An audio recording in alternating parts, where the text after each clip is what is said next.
মন কখন খারাপ হয় জানেন? দুশ্চিন্তা কখন হয়? যখন আমাদের সিদ্ধান্তের সাথে আল্লাহ সিদ্ধান্ত মিলে না, আমাদের প্ল্যানিং এর সাথে আল্লাহর প্ল্যানিং মিলে না। কিন্তু আমরা তো জানি হবে তো সেটাই যেটা রব চায়। তা আপনি ভালো থাকবেন কিভাবে মন খারাপ থেকে?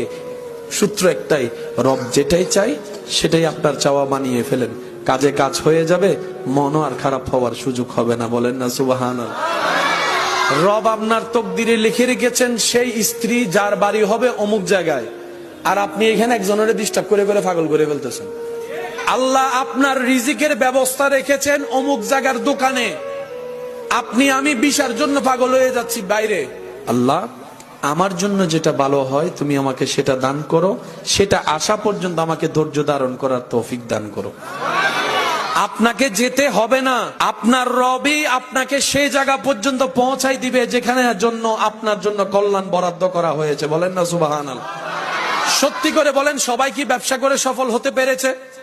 সবাই কি বিদেশ করে সফল হতে পেরেছে? সবাই কি চাকরি করে সফল হতে পেরেছে? না, আপনার কাজ কোথায় সেটাকে বের করতে হবে, আর সেটা জানে কে? আপনাকে খুঁজতে হবে। যখন আপনার রবের বরাদ্দটা আপনার সাথে খুঁজতে খুঁজতে খুঁজতে গিয়ে যখন গাঁটে গাঁট পড়বে, আপনার দিল আল্লাহ সেখানে বসাই দিবে।